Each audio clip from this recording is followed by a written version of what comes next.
Assalamualaikum warahmatullahi wabarakatuh. Perkenalkan, kami dari kelompok 1 ingin mempresentasikan hasil diskusi kami, yaitu tentang kegagalan komunikasi, krisis dan pelanggaran etika yang terjadi di PT Pertamina. Analisis blunder pernyataan blending versus oplosan oleh VP Corporate Communication PT Pertamina Patraniaga. Sebelum kami menjelaskan lebih lanjut, izinkan kami memperkenalkan diri. Dari saya pribadi, Muhammad Rafi Kencana, lalu ada Zahra Aulia Putri, lalu ada Zaskia Rahmi Dewi, Anissa Zahra, Wega Dava Pranata, dan yang terakhir ada Dendi Maulana Ferdiansyah.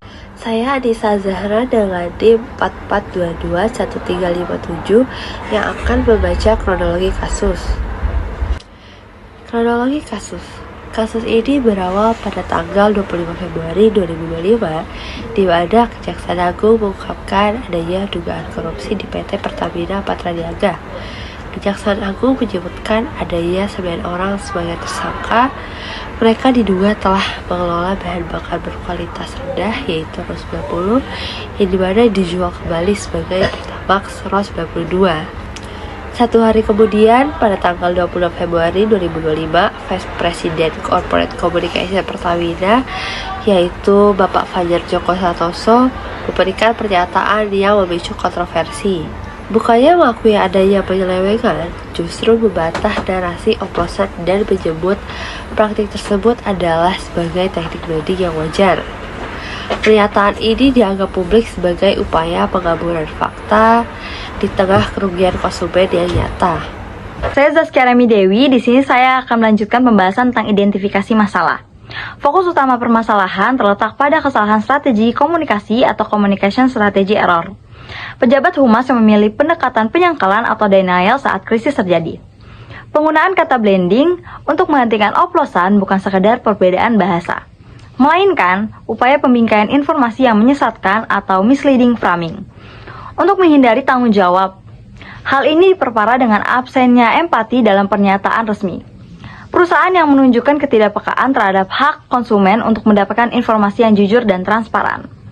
Oke, kita masuk di pelanggaran kode etik PR. Yang pertama itu ada pasal kejujuran. Nah, di pasal kejujuran ini sebagai public relation tuh gagal menyampaikan kebenaran, mengubah istilah oplosan menjadi branding yang membentuk ketidakjujuran informasi untuk menutupi cacat produk. Lalu ada pasal keterbukaan. Nah, itu adalah perusahaan tidak transparan mengenai spesifikasi produk yang sebenarnya dijual ke masyarakat. PR justru malah mempersulit publik memahami fakta dengan istilah teknis. Lalu juga ada pasal loyalitas pada kepentingan umum. Nah, di PR ini lebih memprioritaskan pembelaan citra korporat di atas keselamatan dan hak ekonomi konsumen yang dirugikan. Saya Zahra Aulia Putri. Saya selanjutnya akan membahas dampak dari kasus ini. Yang pertama, hal ini menyebabkan erosi reputasi Pertamina dengan publik merasa tertipu atas kualitas Pertamax dan menimbulkan seruan boikot serta tuntutan transparansi. Yang kedua, menimbulkan persepsi manipulatif dan kurangnya empati terhadap konsumen yang dirugikan hingga 17,4 triliun per tahun. Memperdalam distrust terhadap BUMN.